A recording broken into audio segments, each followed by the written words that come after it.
दो हमारे मन की अवस्थाएं होती हैं, एक निम्न चेतना में हम रहते हैं, एक उच्च चेतना में।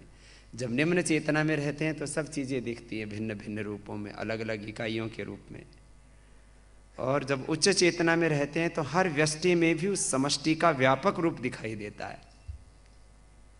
तो आज सबके लिए भगवान से प्रार्थना, भगवान ऐसी दृष्टि, ऐसी मति, ऐसी भक्ति, ऐसा विश्वास सबको दे कि सब इस व्यष्टि में, इस पूरी समष्टि में, इस पूरे ब्रह्मांड में, इस व्यष्टि में, समष्टि में, पिंड में, इस सारे ब्रह्मांड में हर पल उसी ब्रह्म भाव का अनुभव करते रहें, तो फिर आप एक बहुत बड़े योगी बनोगे, बहुत बड़े योगी बनोगे। फिर तुम मानव नहीं महामानव बन जाओगे, महापुरुष बन जाओगे। नर के रूप में आप में नारायण का अवतरण हो जाएगा। ये काम अपने को करना, फिर ये अगला काम आसान हो जाएगा। नहीं तो जब तक चेतना के इस ऊंचे स्तर पर हम नहीं आएंगे, कोई बड़ा काम नहीं कर पाएंगे। फिर तो जैसे सब लोग लड़े झगड़ रहे और कर क्या रहे। सारी दुनिया 5S की दौड़ में लगी हुई है। क्या चाहिए सबको? सत्ता, संपत्ति, सम्मान, संभोग और भौतिक सुख। बोलो, इस 5 के अलावा हमारी जिंदगी की कोई चाहत रहती है? पोजीशन, पावर, ये तो सत्ता कहते हैं। संगठन में भी कौन जिला प्रभारी है, कौन राज्य प्रभारी है, कौन केंद्रीय प्रभारी है। अरे भैया, ये तो एक दायित्व निभाने के लिए कुछ एक व्यवस्था तय की जाती है। कहीं पर भी देखो, सृष्टि का व्यवहार चलाने के लिए चीजें होंगी, लेकिन अधर्म पूर्वक, अन्याय पूर्वक, अनीति पूर्वक भी इनको पाने की इच्छा, इनको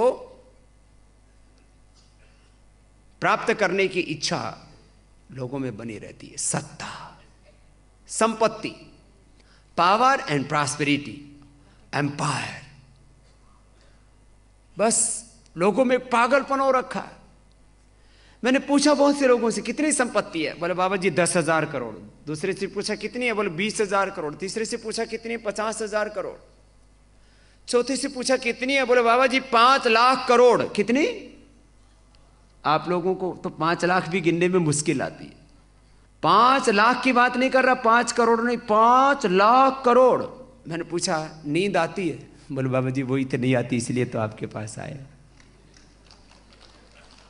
5 लाख करोड़ की संपत्ति, नींद नहीं आती है, भूख नहीं लगती है, ब्लड प्रेशर हो गया है, शुगर हो गई है, हार्ट अटैक भी हो चुका है, जुगाड़बाजी से स्टेंट डाल रखा है या बाईपास कर रखा है।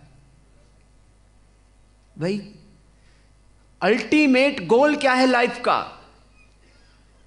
मैं आपको थोड़ा सा बोल के फिर विस्तार देता हूं। सत्ता, संपत्ति, सम्मान। मेरा अपमान कर दिया, मैं अब इस संगठन में नहीं आऊंगा। मेरा अपमान कर दिया, मैं इस घर में नहीं रहूंगा, मैं नहीं रहूंगी इस घर में। तलाक बोल दिया, बस हो गया। 2 भाइयों के बीच में लड़ाई हो गई, परिवार टूट गया। माता पिता से लड़ाई होगी, माता पिता को ही छोड़ दिया। गुरु से लड़ाई होगी, गुरु को ही छोड़ दिया। वैसे ऐसे किया नहीं मेरे साथ, मत करना।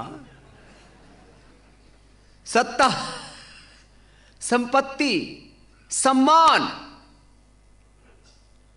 और भोग के पीछे तो दुनिया पागल हो रखी है। क्या क्या पाप अनाचार हो रहा है।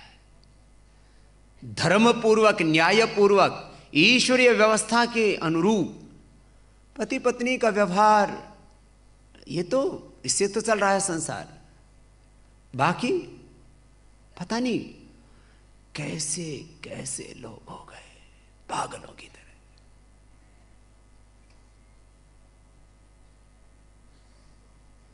भोग ऐश्वर्य अप्रसक्तानाम धर्म ज्ञानम विधीयते। ऐसी प्रवृत्ति पैदा हो गई है प्रवृत्ति रेसा भूता नाम निवृत्तिस्तु महाफला। सुख सुविधाएं। अच्छा, मैं आपसे पूछता हूं, अब सारी चीजों को पा करके, पहले जब नहीं मिलता है तब ये चीजें नहीं मिलती है, आदमी सोचता है ये मिलनी चाहिए, और जब मिल जाती है तो सोचता है ये इसमें तो संतुष्टि हुई नहीं, तृप्ति हुई नहीं।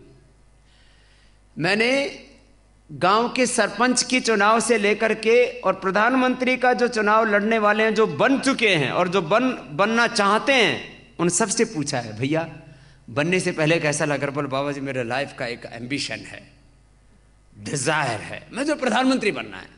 जो बन गए मैंने उससे पूछा भाई कैसा लग रहा? बोले बाबा जी बनने से पहले तो बहुत अच्छा लग रहा था, अब तो लगता है ये तो बहुत 125 करोड़ लोग चाहते हैं उनके लिए मैं ये करूं, मैं कुछ नहीं कर पा रहा हूं। मैंने कहा फिर बना क्यों था? बोले बाबा जी वो सब पागलपन था। आप 125 आदमियों की इच्छा पूरी कर सकते हो? देख, प्रधानमंत्री बनने का मतलब है 125 करोड़ लोगों की भलाई करना।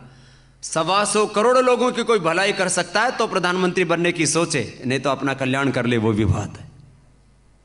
बहुत से लोगों को जीना नहीं आता, होश नहीं है जिंदगी जीने का, जिसको देखो वही प्रधानमंत्री बनने के लिए चल पड़ा। ये है, और हिंदुस्तान में यही हो रहा है। सैकड़ों लोगों की लाइन लगी हुई है, जैसे कोई समोसे खाने वाले के यहां खड़े हुए हो, पकौड़े की दुकान में, चाय की दुकान में खड़े हो, जिसको देखो वही प्रधानमंत्री बनना चाहता है और अपने आप को कहता मैं देशभक्त हूं, मैं ईमानदार हूं, मुझे बना दो। अरे भाई देशभक्त ईमानदार है तो ठीक है, काम करना, लेकिन एक हवस, इसको कहते हैं लस्ट अंग्रेजी में, तृष्णा संस्कृत में, तृष्णा न जीर्णा वै में वीर्णा यत् पृथिव्याम बृहवम हिरण्यम पसवस्त्रे एकस्यापने पर्याप्तम तस्मात् तृष्णाम परित्यजेत। महाराजा ययाति जिनके पास चक्रवर्ती साम्राज्य था, माने रोम और मिस्र से, यवन से लेकर के और इराक, ईरान, पाकिस्तान, अफगानिस्तान, इधर तिब्बत से लेकर के और इधर बांग्लादेश से लेकर के, वियतनाम से लेकर के, जावा, सुमात्रा, इंडोनेशिया, कंबोडिया से लेकर के, इतना बड़ा साम्राज्य जिस याति के पास में कहता है सारी सृष्टि की संपत्ति, सारी सृष्टि की स्त्रियां या पुरुष, स्त्री को या पुरुष को, यद पृथिव्याम बृहयम, सारी सृष्टि का ऐश्वर्य, धन दौलत, सारा सब कुछ एक भी आदमी को मिल जाए तो भी उसकी तृष्णा पूरी